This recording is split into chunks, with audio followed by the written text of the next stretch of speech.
Chapter 29. Then Jacob went on his journey, and came unto the land of the people of the east. And he looked, and behold, a well in the field, and lo, there were 3 flocks of sheep lying by it, for out of that well they watered the flocks. And a great stone was upon the well's mouth. And thither were all the flocks gathered, and they rolled the stone from the well's mouth, and watered the sheep, and put the stone again upon the well's mouth in his place. And Jacob said unto them, My brethren, whence be ye? And they said, Of Haran are we. And he said unto them, Know ye Laban the son of Nahor? And they said, We know him. And he said unto them, Is he well? And they said, He is well. And behold, Rachel his daughter cometh with the sheep. And he said, Lo, it is yet high day, neither is it time that the cattle should be gathered together. Water ye the sheep, and go and feed them. And they said, We cannot, until all the flocks be gathered together, until they roll the stone from the well's mouth. Then we water the sheep. And while he yet spake with them, Rachel came with her father's sheep, for she kept them. And it came to pass, when Jacob saw Rachel the daughter of Laban his mother's brother, and the sheep of Laban his mother's brother, that Jacob went near and rolled the stone from the well's mouth, and watered the flock of Laban his mother's brother. And Jacob kissed Rachel, and lifted up his voice, and wept. And Jacob told Rachel that he was her father's brother, and that he was Rebekah's son. And she ran and told her father. And it came to pass, when Laban heard the tidings of Jacob his sister's son, that he ran to meet him, and embraced him, and kissed him, and brought him to his house. And he told Laban all these things. And Laban said to him, Surely thou art my bone and my flesh. And he abode with him the space of a month. And Laban said unto Jacob, Because thou art my brother, shouldst thou therefore serve me for naught? Tell me, what shall thy wages be? And Laban had 2 daughters. The name of the elder was Leah, and the name of the younger was Rachel. Leah was tender-eyed, but Rachel was beautiful and well-favored. And Jacob loved Rachel, and said, I will serve thee 7 years for Rachel thy younger daughter. And Laban said, It is better that I give her to thee, than that I should give her to another man. Abide with me. And Jacob served 7 years for Rachel, and they seemed unto him but a few days, for the love he had to her.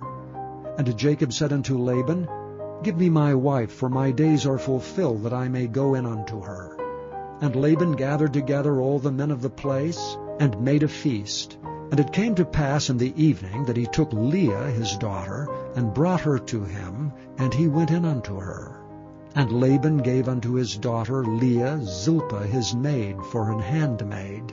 And it came to pass that in the morning, behold, it was Leah. And he said to Laban, What is this thou hast done unto me? Did not I serve thee for Rachel? Wherefore then hast thou beguiled me? And Laban said, It must not be so done in our country, to give the younger before the firstborn. Fulfill her week, and we will give thee this also for the service which thou shalt serve with me yet 7 other years. And Jacob did so, and fulfilled her week, and he gave him Rachel his daughter to wife also. And Laban gave to Rachel his daughter Bilhah his handmaid to be her maid. And he went in also unto Rachel, and he loved also Rachel more than Leah, and served with him yet 7 other years.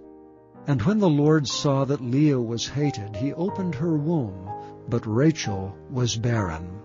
And Leah conceived and bare a son, and she called his name Reuben. For she said, Surely the Lord hath looked upon my affliction. Now therefore my husband will love me. And she conceived again, and bare a son, and said, Because the Lord hath heard that I was hated, he hath therefore given me this son also. And she called his name Simeon. And she conceived again, and bare a son, and said, Now this time will my husband be joined unto me, because I have borne him 3 sons. Therefore was his name called Levi. And she conceived again, and bare a son, and she said, Now will I praise the Lord. Therefore she called his name Judah, and left bearing. Chapter 12. These are the statutes and judgments which ye shall observe to do in the land which the Lord God of thy fathers giveth thee to possess it, all the days that ye live upon the earth. Ye shall utterly destroy all the places wherein the nations which ye shall possess serve their gods, upon the high mountains and upon the hills, and under every green tree. And ye shall overthrow their altars, and break their pillars, and burn their groves with fire. And ye shall hew down the graven images of their gods, and destroy the names of them out of that place. Ye shall not do so unto the Lord your God. But unto the place which the Lord your God shall choose out of all your tribes to put his name there, even unto his habitation shall ye seek, and thither thou shalt come. And thither ye shall bring your burnt offerings and your sacrifices, and your tithes and heave offerings of your hand, and your vows, and your freewill offerings, and the firstlings of your herds and of your flocks. And there ye shall eat before the Lord your God, and ye shall rejoice in all that ye put your hand unto, ye and your households, wherein the Lord thy God hath blessed thee. Ye shall not do after all the things that we do here this day, every man whatsoever is right in his own eyes. For ye are not as yet come to the rest, and to the inheritance which the Lord your God giveth you. But when ye go over Jordan, and dwell in the land which the Lord your God giveth you to inherit, and when he giveth you rest from all your enemies round about, so that ye dwell in safety, then there shall be a place which the Lord your God shall choose to cause his name to dwell there.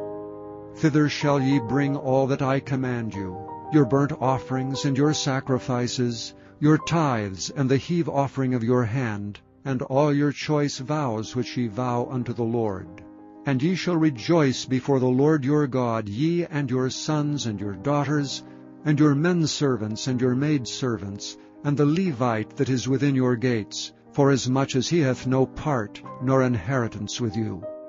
Take heed to thyself, that thou offer not thy burnt offerings in every place that thou seest, but in the place which the Lord shall choose, in one of thy tribes, there shalt thou offer thy burnt offerings, and there thou shalt do all that I command thee. Notwithstanding, thou mayest kill and eat flesh in all thy gates, whatsoever thy soul lusteth after, according to the blessing of the Lord thy God which he hath given thee. The unclean and the clean may eat thereof, as of the roebuck, and as of the hart. Only ye shall not eat the blood.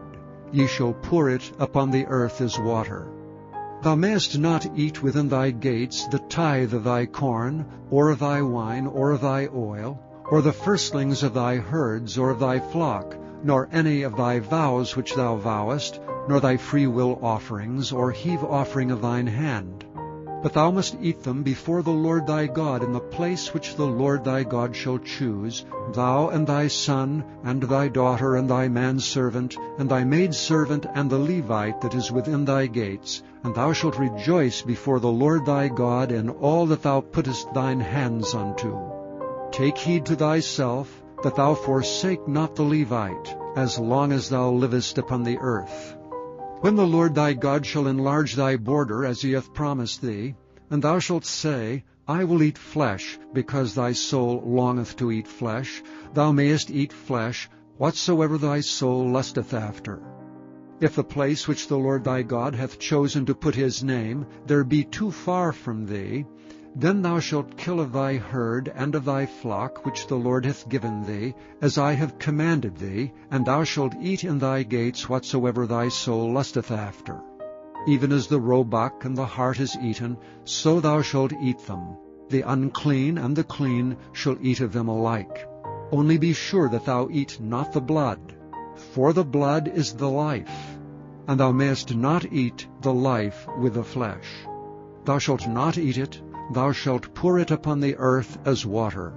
Thou shalt not eat it, that it may go well with thee and with thy children after thee, when thou shalt do that which is right in the sight of the Lord.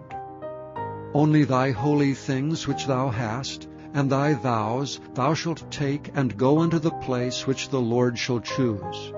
And thou shalt offer thy burnt offerings, the flesh and the blood, upon the altar of the Lord thy God.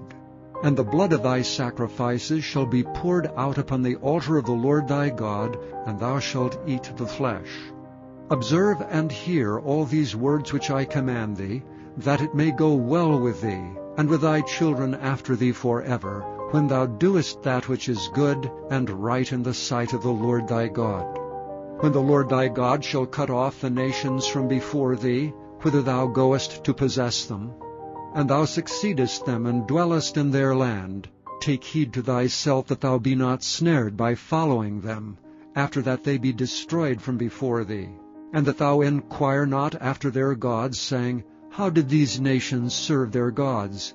Even so will I do likewise. Thou shalt not do so unto the Lord thy God, for every abomination to the Lord which he hateth have they done unto their gods, for even their sons and their daughters they have burnt in the fire to their gods. What things soever I command you, observe to do it. Thou shalt not add thereto, nor diminish from it. Psalm 39, to the chief musician, even to Jeduthun, a psalm of David. I said, I will take heed to my ways, that I sin not with my tongue. I will keep my mouth with a bridle, while the wicked is before me. I was dumb with silence, I held my peace, even from good, and my sorrow was stirred. My heart was hot within me, while I was musing, the fire burned. Then spake I with my tongue, Lord, make me to know mine end, and the measure of my days, what it is, that I may know how frail I am. Behold, thou hast made my days as an handbreadth, and mine age is as nothing before thee. Verily every man at his best state is altogether vanity. Selah. Surely every man walketh in a vain show. Surely they are disquieted in vain. He heapeth up riches, and knoweth not who shall gather them. And now, Lord, what wait I for? My hope is in thee. Deliver me from all my transgressions. Make me not the reproach of the foolish. I was dumb, I opened not my mouth, because thou didst it. Remove thy stroke away from me. I am consumed by the blow of thy hand. When thou with rebukes dost correct man for iniquity, thou makest his beauty to consume away like a moth. Surely every man is vanity. Selah.